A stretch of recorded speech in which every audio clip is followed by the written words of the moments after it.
Okay so hello everyone, welcome to our decent star classes. तो मेरा नाम है आदर्श पटेल और इस खूबसूरत से डिसेंट स्टार के चैनल पे हम और आप दोनों मिल करके इस चैनल की खूबसूरती में और चार चांद लगा दिए हैं और बायोलॉजी जैसे सब्जेक्ट को हम धुआं धुआं करते हुए और उड़ाते हुए और एक एक कॉन्सेप्ट को एकदम गहराई से क्रिस्टल क्लियर करते हुए यार चल रहे हैं, है ना। तो भाई, आज का जो अपना लेक्चर है ये डायरेक्टली होने वाला है जेनेटिक मटेरियल डीएनए। मतलब कि ये जो हम चैप्टर पढ़ रहे थे मॉलिक्यूलर बेसिस ऑफ इनहेरिटेंस, इसके अंदर में हमने काफी कुछ पढ़ लिया है और हम जेनेटिक मटेरियल की सर्च में यार उलझे हुए थे, है ना। इसके पहले हमने कितना एक्सपेरिमेंट पढ़ा था, तो हमने ग्रिफिथ का पढ़ा, एवरी मैकलॉड एंड मैकार्टी का बायोकेमिकल कैरेक्टरिस्टिक्स जो होता है अपना ट्रांसफॉर्मिंग प्रिंसिपल का, ट्रांसफॉर्मिंग सब्सटेंस का, इसके बारे में हमने पढ़ा। और उस एक्सपेरिमेंट पे हमने क्या देखा कि जो डीएनए है, उन्होंने तीनों साइंटिस्ट ने मिलकर बताया कि जो डीएनए अपना जेनेटिक मटेरियल है। पर उसके पहले का बिलीफ की बात करें, ये जो बायोकेमिकल नेचर ऑफ जो अभी हमने ट्रांसफॉर्मिंग सब्सटेंस पढ़ा, ठीक है ना, biochemical nature of transforming principle जो एवरी मैकलॉड मैकार्टी का एक्सपेरिमेंट है, तो उसके पहले की थॉट क्या थी। तो ट्रांसफॉर्मिंग प्रिंसिपल जब हम पढ़ रहे थे ग्रिफिथ का एक्सपेरिमेंट, तो हमने बताया था आपको कि जो थॉट था वो थॉट बस ये था कि साहब डीएनए नहीं, प्रोटीन भी जो है ना वो जेनेटिक मटेरियल हो सकता है ना। लोग मानते ही नहीं थे DNA is the genetic material, लोग तो बोलते थे कि प्रोटीन जो है जेनेटिक मटेरियल है ना। तो ये जो रेस लगी है, जो चूहों की रेस लगी है, चूहे नहीं यार, सॉरी, ये जो अपने साइंटिस्ट की एक रेस लगी, एक होड़ तोड़ लगी है लोगों के अंदर में, कंपटीशन बैठी हुई है लोगों के अंदर में कि पहले हम करके दिखाएंगे जेनेटिक मटेरियल डीएनए, पहले हम करके दिखाएंगे जेनेटिक मटेरियल डीएनए। पर आज पूरा का पूरा दूध का दूध और पानी का पानी हो जाएगा इस एक्सपेरिमेंट को करने के बाद, इस एक्सपेरिमेंट को देखने के बाद, है ना। आज का जो लेक्चर है ये अपना स्पेसिफिकली लेक्चर है यार, genetic material is the DNA. मतलब कि जो डीएनए है यही अपना जेनेटिक मटेरियल है, इसमें कोई भी संदेह नहीं है। फाइनली हमने अपने मंजिल को पा लिया, हम उस कंक्लूजन पे पहुंच चुके जहां पे हम बोल रहे हैं DNA is the genetic material, है ना भैया। चलिए इस लेक्चर की शुरुआत यहीं से करते हैं कि DNA is the genetic material and genetic material is the DNA, है ना। तो काफी खूबसूरत सा लेक्चर होने वाला है अपना, काफी इंटरेस्टिंग लेक्चर भी है यार, ध्यान से सुनेंगे। हमने फ्रेडरिक ग्रिफिथ और एबली मैकलॉड और मैकार्टी का, हमने इन तीनों साइंटिस्ट के biochemical nature of transforming principle और ट्रांसफॉर्मिंग प्रिंसिपल, ठीक है ना, ये दोनों एक्सपेरिमेंट को हमने बहुत ही अच्छे से पढ़ा और चूहों के यार काफी मारा, है ना। अगर दोनों एक्सपेरिमेंट मिला करके देखते हैं तो कितने हो जाएंगे। 4 चूहे तो पहले एक्सपेरिमेंट में मरे, ठीक है ना। और 1 2 3 4, 4 चूहे इसमें, मतलब मान के चले कि मिनिमम जो चूहे मरे होंगे तो कम से कम 8 चूहे तो हमने मार लिए, है ना। मैं क्या बोल रहा हूँ साहब कि दोनों एक्सपेरिमेंट को मिलाकर के जो मिनिमम चूहे हमने मारे, अभी तक 8 चूहे तो मारे ही होंगे, पर भगवान जाने कितने चूहे मरे, सॉरी यार। चलो आगे बढ़ते हैं, आगे बढ़ते हैं, कहानी कहाँ से शुरू करें, तो कहानी शुरू करते हैं यहीं से, ठीक है ना। क्या है genetic material is the DNA. तो यहाँ पे देखो एक वर्ड हम यूज करेंगे और वर्ड यही है कि अनइक्विवोकल प्रूफ। क्या वर्ड है अपना, ये वर्ड है अपना अनइक्विवोकल प्रूफ। अच्छा सर, अनइक्विवोकल प्रूफ क्या हुआ, मतलब कि 100% श्योर हम हो गए या फिर 100% सर्टेन है ना। अब कोई अनसर्टेनिटी बची ही नहीं कि जो डीएनए है वो अपना जेनेटिक मटेरियल है ना, कि मतलब नहीं है, है ना। कि 100% जो है श्योर हो गया, 100% सर्टेन, सर्टेनिटी आ गई इस एक्सपेरिमेंट के बाद कि DNA is the genetic material, है ना भाई। और साइंटिस्ट, साइंटिस्ट कौन थे, तो Hershey and chase, Hershey and chase. चलो अब आपका होमवर्क क्या है, हर्से एंड चेज का पूरा पूरा नाम लिखो। अल्फ्रेड हर्से एंड चेज के पहले क्या चीज है एक बार खोजो। जब तक तुम किताब खोलोगे नहीं तब तक ये चीजें समझ में आएंगी नहीं। तो इन दोनों के पहले पहले नाम को तुमको कमेंट करके बताना है। एक तो मैंने बता दिया, दूसरा तुम भी खोज लो, दूसरा मैं भूल गया, है ना। तो अल्फ्रेड हर्से और पता नहीं कौन सी चीज है, तो देख लो देख लो देख लो देख लो ठीक था। पता नहीं, मैं भूल गया कि क्या है, हम क्यों बताएं। देखो अल्फ्रेड हर्से एंड चेज जो है, ये अपने हर्से एंड चेज एक्सपेरिमेंट को हम पढ़ेंगे। और कौन से ईयर में, तो 1952 ईयर के अंदर में, हमने ईयर लिख लिया यार, ठीक है ना। तो ईयर 1952 के अंदर में क्या हुआ है, ये एक्सपेरिमेंट किया गया है। और अल्फ्रेड हर्से एंड जो अपने चेज हैं, इन्होंने, मैं नहीं बोलूंगा चेज का पूरा नाम, ठीक है ना, तो 1952 में इन्होंने पूरा का पूरा एक्सपेरिमेंट करके दिखा दिया और बताया लोगों को कि भैया DNA is the genetic material, not not protein, protein is not the genetic material. चलिए भाई, अब इन्होंने क्या किया था, इस एक्सपेरिमेंट को करने के लिए चूहे लिए थे क्या? नहीं यार, इस एक्सपेरिमेंट को करने के लिए इन्होंने दो चीज लिया था, दो माइक्रो ऑर्गेनिज्म को लिया था। एक का जो नाम है वो है टी2 बैक्टीरियोफेज। क्या है? T2 bacteriophage. साहब साहब साहब, बैक्टीरियोफेज बहुत बोल चुके हैं, बताइए बैक्टीरियोफेज क्या होता है? तो बैक्टीरियोफेज क्या होता है कि virus that infect the bacteria. क्या बोलेंगे? Virus that infect the bacteria. मतलब कि बैक्टीरियोफेज क्या है? एक ऐसे वायरस हैं जो बैक्टीरिया को इन्फेक्ट करेंगे। बैक्टीरियोफेज का मतलब बैक्टीरिया नहीं, ये ऐसे ये ऐसे वायरस हैं जो बैक्टीरिया को इन्फेक्ट करेंगे, ठीक है ना? तो इसको हम बोलते हैं बैक्टीरियोफेज। क्या बोलते हैं? बैक्टीरियोफेज। तो यहाँ पे हमने ले लिया साहब क्या, टी2 बैक्टीरियोफेज को ले लिया। इसके बाद यहाँ पे दूसरा जो ऑर्गेनिज्म वो अपना ई कोलाई। ई कोलाई बोले तो स्क्रेचिया कोलाई, शेरचिया कोलाई, ठीक है ना? तो ई कोलाई ऑर्गेनिज्म, दो ऑर्गेनिज्म को लिया था और दोनों ऑर्गेनिज्म के साथ एक्सपेरिमेंट कराया था। खैर, एक्सपेरिमेंट करने से पहले इसका मूल आधार क्या था, इसका प्रिंसिपल क्या था, किस प्रिंसिपल पे हम एक्सपेरिमेंट कर रहे हैं, इसको देखते हैं, ठीक है ना? मतलब इसके पीछे की साइकोलॉजी क्या थी साइंटिस्ट की, इसके पीछे का साइंस क्या था, फैक्ट क्या था, मतलब साइंटिस्ट ने सोचा क्या है, ठीक है ना? तो bacteriophage attach to the bacteria and its genetic material enters the bacterial cell. समझ में आया क्या? कि जो टी2 बैक्टीरियोफेज है, ये क्या करेगा, ये जो बैक्टीरियल सेल बोले तो जैसे अपनी एस्केरिचिया कोलाई जो सेल है, इसके अंदर में इन्फेक्ट करेगा और अपने जेनेटिक मटेरियल को इसके अंदर में डाल देगा, है ना? यही प्रिंसिपल के बेसिस पे एक्सपेरिमेंट हम करने जा रहे हैं, ठीक? अब देखो एक्सपेरिमेंटल प्रोसेस, बहुत अच्छी बात है कि इस एक्सपेरिमेंट का प्रोसेस क्या था, ठीक?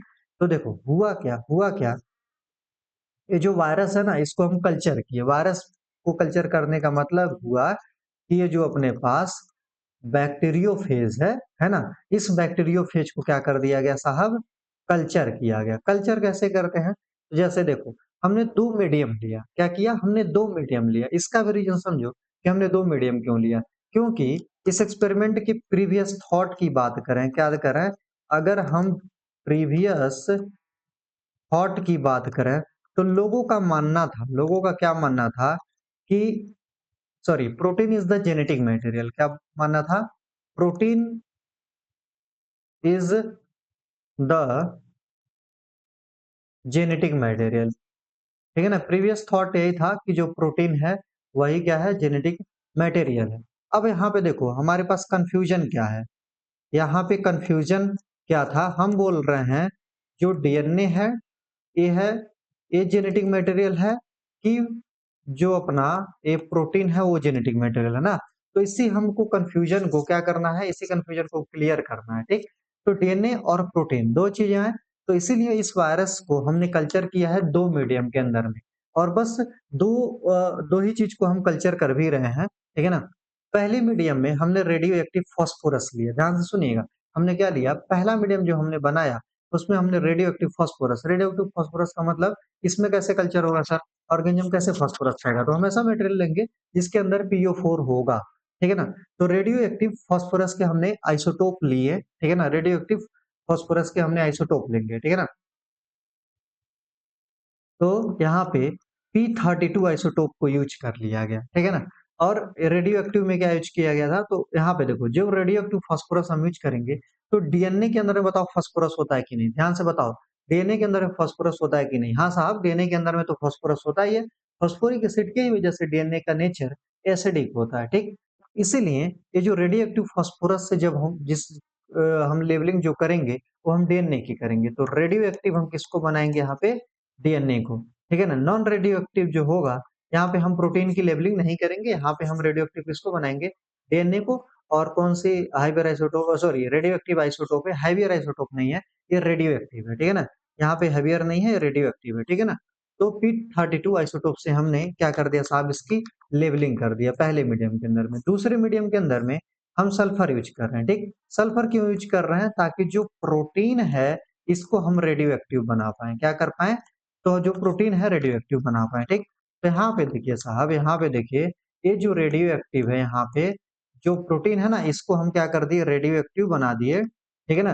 प्रोटीन को हम कल्चर किए, प्रोटीन को हम रेडियो एक्टिव बनाए हैं और यहाँ पे जो डीएनए है इसको हम रेडियो एक्टिव बिल्कुल भी नहीं बना रहे। क्या कर रहे हैं, ये जो यहाँ पे अपने पास डीएनए है इसको बिल्कुल भी हम रेडियो एक्टिव नहीं बना पा रहे हैं, ठीक है, हम बना ही नहीं रहे हैं, ठीक। अब देखिए, अब एक्सपेरिमेंट हम कैसे करेंगे, तो पहले मैं आपको थोड़ा सा स्टेप बताता हूँ, ठीक है ना।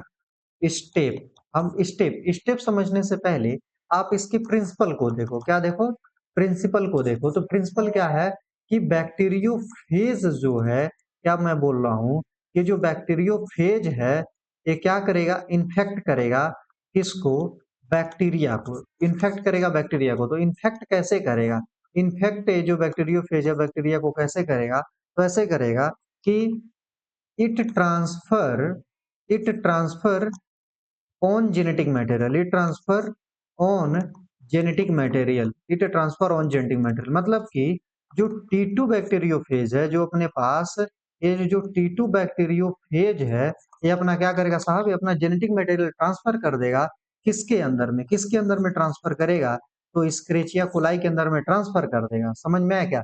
तो जो चीज एक जनरेशन से दूसरे जनरेशन में ट्रांसमिट कर रही है, अगर प्रोटीन अगर प्रोटीन एक जनरेशन से दूसरे जनरेशन में ट्रांसफर हो रहा होगा, है ना, तो प्रोटीन चला जाएगा, तो रेडियो एक्टिव डीएनए के अंदर में वो वाला रेडियो एक्टिविटी जाएगा। अगर वो चीज नहीं जा रहा होगा, ठीक है ना, तो नहीं जाएगा। मतलब कहने का मतलब क्या है, थोड़ा सा कॉम्प्लिकेटेड हो गया। कहने का मतलब बस ये है कि आप यहाँ पे थोड़ा सा स्टेप्स को समझो, क्या करो, स्टेप्स को समझो। तो ये जो पूरा का पूरा एक्सपेरिमेंट है ना, 3 स्टेप्स के अंदर में कंप्लीट होंगे और इसका नाम है आईबीसी। क्या नाम है, आईबीसी। आईबीसी का मतलब इंटरनेशनल ब्यूरो ऑफ करप्शन ना भाई, इंटरनेशनल ब्यूरो ऑफ करप्शन नहीं है। आईबीसी का मतलब हो गया कि पहला जो स्टेप हम कराएंगे वो कराएंगे हम इन्फेक्शन, ठीक। दूसरा स्टेप हम क्या कराएंगे, दूसरा स्टेप कराएंगे ब्लेंडिंग। तीसरा स्टेप क्या कराएंगे, तो तीसरा स्टेप कराएंगे सेंट्रीफ्यूगेशन। क्या बोला, तो तीसरा स्टेप हम कराएंगे साफ सेंट्रीफ्यूगेशन। अरे इतनी बातें क्लियर है क्या, अगर इतनी बातें क्लियर हैं तो अब आ जाओ तुम स्टेप्स ऑफ एक्सपेरिमेंट, मतलब कि जो प्रोसेस ऑफ एक्सपेरिमेंट है, हम कौन सी प्रोसेस को फॉलो करके इस एक्सपेरिमेंट को अब हम कराने जा रहे हैं, ठीक। देखो, अब इस चीज को हम समझने के लिए थोड़ा सा हम यहाँ पे अपना एनसीईआरटी का सहारा ले लेंगे। किसका सहारा ले लेंगे, एनसीईआरटी का, ठीक। अब एनसीईआरटी में क्या लिखा हुआ है, तो एनसीईआरटी को चलो हम देखते हैं, क्योंकि एनसीईआरटी में डायग्राम बनाया हुआ है तो हम अपना क्यों ही माथा खराब करें और क्यों ही अपना दिमाग खराब करें झूठ में डायग्राम बनाने के लिए, ठीक। देखो ये सब कुछ आप डीएनए वीएनए जो भी है यार, सेंट्रल डॉगमा देख रहे हो, एक एक लाइन कैसे एकदम धज्जियां उड़ा दी गई है एनसीईआरटी की। कोई एक ऐसा सिंगल लाइन नहीं है जो तुम पढ़ो और कहो कि ये चीज हमें समझ में नहीं आया, ठीक है ना। The search of genetic material को देखो कितने गंदे तरीके से तुम्हें पढ़ाया गया है, समझ रहे हो। ये जो लेक्चर है ना भाई, एकदम तूफान लेक्चर हम आप लोग के लिए एकदम बना के दे दिए है ना। ये जो पढ़ लिया उसका नीट के बायोलॉजी में ऐसा नहीं है कि स्कोर कम हो जाएगा, ठीक है ना, वो मार के आएगा, टॉप ऑफ मार देगा साला वो, ठीक है ना। नीट का बायोलॉजी का पेपर फेंकते ही सब फाड़ोड़ के पेपर आप फेंक देगा यार, ऐसा लेक्चर डिजाइन किया गया आप लोग के लिए, ठीक। चलिए साहब, अब यहाँ पे क्या कह रहे हैं, हर्षे एंड चेज का एक्सपेरिमेंट। यहाँ पे पूरा नाम तो नहीं लिखा है, नहीं पूरा नाम नहीं लिखा गया है ना। तुमको एनसीईआरटी खोजनी पड़ेगी, ठीक है ना, खोलनी पड़ेगी। जब तक तुम एनसीईआरटी खोलोगे नहीं तब तक पढ़ाई कौन सी होगी, ठीक है ना। बिना बिना एनसीईआरटी खोले कौन सी पढ़ाई होती है भाई, बताओ ना। बिना एनसीईआरटी खोले, बिना एनसीईआरटी को अपने दिल से लगाए, सीने से चिपकाए, कैसे पढ़ाई होगी बताओ। जब तुम उनके फोटो को अपने सीने से चिपका सकते हो तो तुम एनसीईआरटी को क्यों नहीं चिपका सकते, है ना। तो यहाँ पे देखो, यहाँ पे देखो, ज्यादा रोमांटिक होने की जरूरत नहीं है, ठीक। देखिए साहब, इस एक्सपेरिमेंट को देखिए, हर्षे एंड चेज के एक्सपेरिमेंट को। तो यहाँ पे ये जो है ना, ये कौन सा ऑर्गेनिज्म है, तो यही है टी2 बैक्टीरियोफेज, ठीक।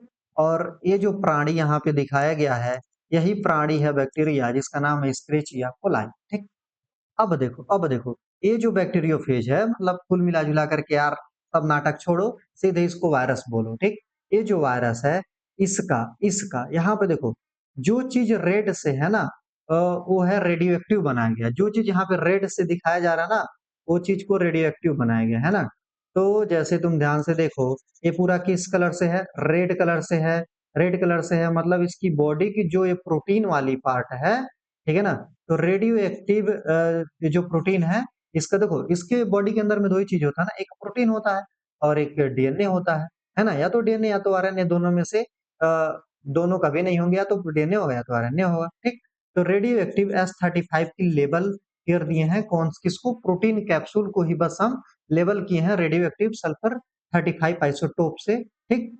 और दूसरा जो बैक्टीरियोफेज है, इसका बस देखो, इसका बस जेनेटिक मटेरियल बोले तो इसके बस डीएनए को हम P32 फास्फोरस के 32 रेडियो एक्टिव आइसोटोप से इसकी हम लेबलिंग कर दिए। अब देखो, मैंने 3 स्टेप बताया था, एक इन्फेक्शन, चिपकाओ, थोड़ा चिपके रहने दो और लास्ट में अलग कर दो यार, है ना? पहले चिपकने दो, ठीक है ना? थोड़ा ठहरो और उसके बाद अलग कर दो, मतलब कि इन्फेक्शन, ब्लेंडिंग और सेंट्रीफ्यूगेशन। ये मैं ऐसे हँसाने के लिए नहीं बोल रहा हूँ, मज़ाक-मज़ाक में नहीं, ये सब नीट का क्वेश्चन है कि इस स्टेप के प्रोसेस कौन-कौन है? तो इन्फेक्शन, ब्लेंडिंग और सेंट्रीफ्यूगेशन, ठीक? अभी ज़्यादा नहीं, कौन-सा ईयर बोल लूँ, कौन-सा ईयर बोलूँ? शायद 22 नीट 22 के अंदर में ये क्वेश्चन आया है, ठीक है ना? एक बार चेक कर लेना। चलिए साहब,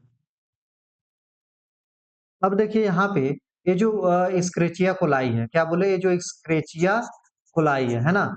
इसके ऊपर में इसका ये जो पार्ट है, इसका प्रोटीन वाला जो पार्ट है, ये क्या है? ये क्या है? ये जो बस इसका प्रोटीन वाला पार्ट है, मतलब इसका जो प्रोटीन पार्ट है, ये बस क्या है? लेबल किया गया है किससे? रेडियो एक्टिव सल्फर के आइसोटोप से, S-35 आइसोटोप से इसको लेबल कर दिया गया है। फिर इन्फेक्शन करा दिया गया है। अब देखो ब्लेंडिंग, थोड़ा देर तक छोड़ा गया, क्या पता थोड़ी देर के बाद इसको इन्फेक्ट कर पाए, थोड़ा टाइम तो लगेगा ना। हाँ, इसके बाद फिर क्या कर दिया गया? इनको सेंट्रीफ्यूज कर दिया गया। सेंट्रीफ्यूज मतलब रोटेटर वाले मशीन में सेंट्रीफ्यूगेशन में डाल करके तेजी से एकदम गोल गोल गोल गोल एकदम घुमा घुमा ऐसे नचा दिया गया, ठीक है ना? फिर क्या हुआ? फिर यहाँ पे कुछ ऑब्जर्व किया गया। देखो, ऑब्जर्व क्या किया गया? प्रोटीन, जो रेडियो एक्टिव चीज है उसको हम रेड कलर से बनाए थे ना, तो देखो ये जो रेडियो एक्टिव है इसके अंदर में क्या कहा? नहीं भाई, कोई भी यहाँ पे रेडियो एक्टिव चीज इसके अंदर में नहीं गया है, ठीक? इसके अंदर में हाँ रेडियो एक्टिव चला गया। तो देखो, radioactive S-35 detected in supernatant, that means कि रेडियो एक्टिव सुप्रानेंट क्या है? ये प्रोटीन पार्ट है और ये जो है ये डीएनए पार्ट है। तो डीएनए के अंदर में ये जो है रेडियो एक्टिविटी पहुंची क्या? ना जी, डीएनए के अंदर में रेडियो एक्टिविटी नहीं पहुंची, प्रोटीन के अंदर में रेडियो एक्टिविटी बस है, ठीक है ना? प्रोटीन के अंदर में रेडियो एक्टिविटी है। दैट मीन्स इसका मतलब कि जो प्रोटीन है ये जेनेटिक मटेरियल नहीं है, इसी बात से क्लियर हो गया। चलो अगला एक्सपेरिमेंट देखते हैं। यहाँ पे देखो, यहाँ पे अब ध्यान से फोकस करो और देख पाओगे यहाँ पे इसका जो जेनेटिक मटेरियल था वो कौन था? ये जो डीएनए है इसको फास्फोरस 32 से हमने लेबल किया था, फिर हमने कराया इन्फेक्शन, थोड़ा इनको आपस में चिपकाया, फिर हमने ब्लेंड कराया, थोड़ा देर तक छोड़ा ताकि आपस में सारा इन्फेक्शन हो सके, सब कुछ एक दूसरे में अच्छे से मिल सके। तो देखो भाई, मिला। तो यहाँ पे जैसे मिला, यहाँ पे देखो ब्लेंडिंग के अंदर में क्या बोला? ब्लेंडिंग के अंदर में, किसके अंदर में? इस ब्लेंडिंग के अंदर में देख रहे हो, यहाँ पे अपना ये जेनेटिक मटेरियल पहुंच गया। पहले क्या था? देखो, इसके डीएनए को हमने क्या किया था? रेडियो एक्टिव से लेबल किया था, ठीक है ना? फिर ब्लेंडिंग किया तो जाकर के डीएनए इसके अंदर में आ गया, किसके अंदर में? स्क्रेचिया कोलाई के अंदर में ये डीएनए पहुंच गया, है ना? उसके बाद हमने क्या कराया साहब? उसके बाद हमने कराया है सेंट्रीफ्यूगेशन, और इस सेंट्रीफ्यूगेशन के बाद भी यहाँ पे देखो, जब ब्लेंडिंग में ही ये जो डीएनए अपना पहुंच गया तो सेंट्रीफ्यूगेशन में नहीं पहुंचेगा क्या? ऑब्वियस बात है, सेंट्रीफ्यूगेशन के भी अंदर में डीएनए अपना पहुंच जाएगा। देखो साहब, यहाँ पे अपना डीएनए पहुंच गया, ठीक? अब यहाँ पे ध्यान से देखो, तो क्या मैं बोल रहा हूँ कि जो रेडियो एक्टिव P32 है इस सेल के अंदर में दिखा, ठीक है ना? तो ये जो P32 से किसकी लेबल की गई थी? तो डीएनए की। तो मतलब कि जो डीएनए है वो सेल के अंदर में क्या हो गया है? ट्रांसफर हो गया, मतलब जो डीएनए है एक जनरेशन से दूसरे जनरेशन के अंदर में ट्रांसफर हुआ है, ठीक? तो क्या हम बोल सकते हैं डीएनए जो है यही अपना जेनेटिक मटेरियल है?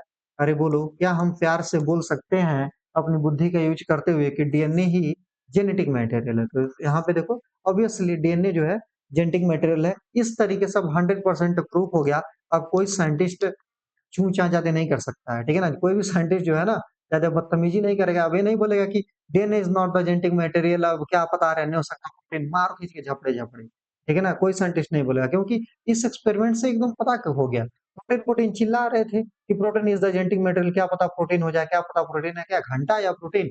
नहीं आना भाई। तो इस एक्सपेरिमेंट से प्रूफ हो गया कि protein is not the genetic material and RNA is not the genetic material, but somehow somehow कुछ कुछ ऑर्गेनिज्म के अंदर में RNA act as a genetic material, ठीक। बट जो जेनेटिक मटेरियल है, एक्चुअल में जो जेनेटिक मटेरियल जिसको हम बोल रहे हैं वो कौन है, डीएनए ही जेनेटिक मटेरियल है। और इस एक्सपेरिमेंट में देखो इसके प्रोटीन के अंदर में कोई भी रेडियो एक्टिविटी नहीं आई, ठीक। तो हर्षेंचेज एक्सपेरिमेंट जो है, इसीलिए इसका इतना इम्पोर्टेंस है, इसीलिए क्या है इसका इतना इम्पोर्टेंस है।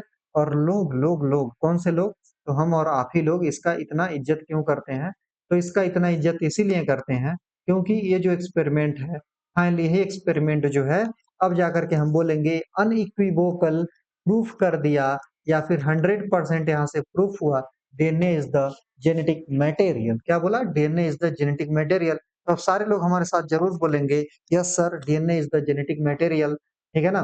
तो इस एक्सपेरिमेंट से जैसे प्रूफ हुआ, क्या बोले कि ये एक्सपेरिमेंट आपको समझ में आ गया होगा, है ना। तो हमने जल्दी से खत्म कर लिया, 20 मिनट के अंदर में एक्सपेरिमेंट, काफी बड़ा एक्सपेरिमेंट था। तो जिस तरीके से क्या बोल रहा हूँ साहब, ध्यान से सुनिए। जिस तरीके से यहाँ पे प्रूफ हो गया DNA is the genetic material, थोड़ा सा साइंटिस्ट को टाइम लगा ये सब प्रूव करने में, बहुत सारे स्टेजेस से गुजरे, और फिर साइंटिस्ट ने फाइनली आखिर में कह ही दिया कि साहब देखिए डीएनए ही जेनेटिक मटेरियल है, ठीक है ना। इसी तरीके से हम क्या बोलेंगे कि डिसेंट स्टार जो है बायोलॉजी का बैकबोन है ना। डिसेंट स्टार के जो चैनल पे यार बायोलॉजी के लेक्चर दिए जा रहे हैं, ये कोई भैया दीदी का स्ट्रेटजी वीडियो नहीं, जो फालतू के जो कलवा कलवा जो तो भैया दीदी नहीं तुम्हारे आ जाते हैं सब फालतू का पता नहीं क्या ज्ञान देते रहते हैं, ठीक है ना। पहुंच गए हैं एमबीबीएस कॉलेज में, पता नहीं कौन सा बहुत बड़ा तीर मार दिए हैं, हमको तो समझ में नहीं आता, है ना।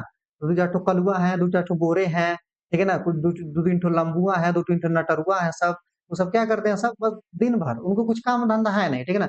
हमको तो शर्म आती है उनके ऊपर कि भाई यार इतना अच्छा कॉलेज पाए हो, चाहो तो बढ़िया को बच्चों को कुछ बढ़िया बढ़िया तुम छोटा छोटा सीरीज ला सकते हो, छोटा छोटा कोई किताब बना सकते हो, कोई बुकलेट बना सकते हो। पर नहीं यार, उनको कुछ भी नहीं करना, उनको बस हर महीने स्ट्रेटजी पे स्ट्रेटजी, स्ट्रेटजी पे स्ट्रेटजी कलुआ सब डालते रहते हैं सब, ठीक है ना। तो जो भी बच्चे यार डेडिकेटेड होके सीरियस होकर के नीट की पढ़ाई करना चाहते हो, तो ज्यादा इधर उधर मत भटको, आराम से चुपचाप या तो किसी अच्छे कोचिंग का वो ले लो, ठीक है ना, लेक्चर ले लो जहाँ पे बकैती ना होती हो, अच्छे से डेडिकेटेड पढ़ाई होती हो, ऐसा कोचिंग का लेक्चर ले लो। या तो चुपचाप घरे बैठ के सेल्फ स्टडी करके यूट्यूब से भी पढ़ा जा सकता है, अगर पैसा नहीं है तो यूट्यूब पे भी फ्री कंटेंट पड़ा हुआ है, पीडब्ल्यू पे बहुत सारा कंटेंट है, करियर भी नई नई कोचिंग आ गई यार, इतनी सारी पड़ा हुआ है, ठीक है ना। बाकी जो कलुआ अलुआ अंटुआ वंटुआ जो है सब ना, अंटू मंटू चंटू पंटू, इनके चक्कर मत रहो। ये जो है ना, ये ना सही से डॉक्टर बन पाएंगे, ना सही से टीचर बन पाएंगे, ये बस पूरी जिंदगी ना स्ट्रेटजी बताएंगे, और तुम उनकी स्ट्रेटजी देखो, कभी उनका चैनल खोलना, उनके प्लेलिस्ट सेक्शन में जाना और देखना उन उन नटरुआ सब का स्ट्रेटजी, ठीक है ना, वो जो बकलोल हैं सब उनका स्ट्रेटजी देखना। उस प्लेलिस्ट के अंदर में बकलोल में क्या किए हैं ना, वो सब बकलोल में पिछले साल भी वही एनसीईआरटी है, वही वही उनका चल रहा है ना। इस साल भी वही स्ट्रेटजी है, तो बकलोलवा सबको कुछ नहीं आता जाता है, मान के चलो, है ना। नीट के टाइम पे जितना आता था बढ़िया से पढ़े सब, और ऑब्वियस बात है बढ़िया से पढ़े होंगे, इसीलिए चले गए, पहुंच गए, अब बैठ के बस लोगों को गुमराह किए जा रहे हैं। सब एक स्ट्रेटजी, सब एक हमारी स्ट्रेटजी, हमारे में कुछ नहीं भैया। बहुत अच्छे अच्छे भी हैं, कुछ लोग स्ट्रेटजी बताते हैं, बहुत अच्छा अच्छा बताते हैं, वो साइंटिफिक चीजें बताते हैं, अच्छी चीजें बताते हैं। लेकिन कुछ यार कलुआ लंबुआ जो भी है सब ना, वो सब बहुत गंदे टाइप, उनकी स्ट्रेटजी मत देखा करो। एक और मैं नाम लेना चाहूंगा कि जैसे अपने हैं डॉक्टर पार्थ गोयल भैया हैं, ठीक है ना, अब तो एमबीबीएस हो गया तो डॉक्टर ही लगा के बोलेंगे। तो पार्थ गोयल भैया को देख लो, कितना अच्छा बुक लिखे दिए हैं, बायो हैक, केम हैक, ये सब लिखे हैं ना। वो सब किताब है यार, एकदम अच्छी अच्छी किताबें लिखा है भाई, बंदा एकदम पूरा मेहनत किया, जी जान लगाया, कॉलेज में रह के एकदम मारा फोड़ फाड़ दिया, ठीक है ना। मेहनत किया पूरा एनसीईआरटी को, कितने सोचो कितने अच्छे तरीके से पढ़ा होगा, ठीक है ना।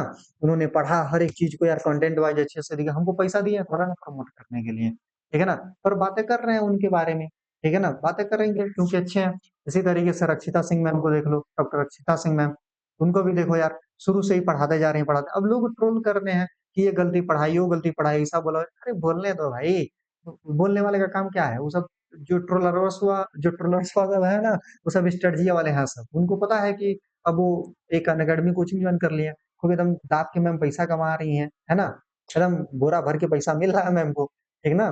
तो अब इन कलुआ सबको दिक्कत हो रहा है, इसीलिए कलुआ सब क्या करते हैं, ट्रोल करते हैं, ठीक है ना, क्योंकि अपने तो जिंदगी में कुछ उखाड़ नहीं पाएंगे, बस वही है नीट का पेपर, ठीक? और किसी तरीके से 1 आध साल करके इधर-उधर साल भर तो स्ट्रेटजी बना है, एमबीबीएस में कुछ सीखे नहीं। उसके बाद पीजी निकाल लेंगे और फिर बन जाएँगे अंड-बंड कुछ करेंगे इधर, है ना? तो इसीलिए बोल रहे हैं जिस तरीके से जेनेटिक मटेरियल कौन है, बॉडी का डीएनए है, इसी तरीके से अगर बायोलॉजी का प्रीमियम कंटेंट एकदम बिना बकवास का, एकदम सीरियस पढ़ाई चाहते हो तो डिसेंट स्टार पे पढ़ो, आराम से हर एक चीज़, हर एक क्वेश्चन तुम्हारे नहीं फँसेंगे, ठीक है ना? कोई भी क्वेश्चन नहीं फँसेगा, पूरा का पूरा एनसीईआरटी एकदम 100% एकदम कवर किया जा रहा है, एकदम क्रिस्टल क्लियर कॉन्सेप्ट किया जा रहा है। एक सिंगल क्वेश्चन भी नहीं आएगा जो एनसीईआरटी से आएगा और तुम उसको गलत कर रहे हो, है ना? तो चलिए भाई, इन्हीं सब खूबसूरत बातों के साथ आज का लेक्चर हम खत्म करते हैं और मिलते हैं अगले लेक्चर में। पढ़ते रहिए, हँसते रहिए, खेलते रहिए, मुस्कुराते रहिए एंड ऑलवेज में शाइनिंग स्टार।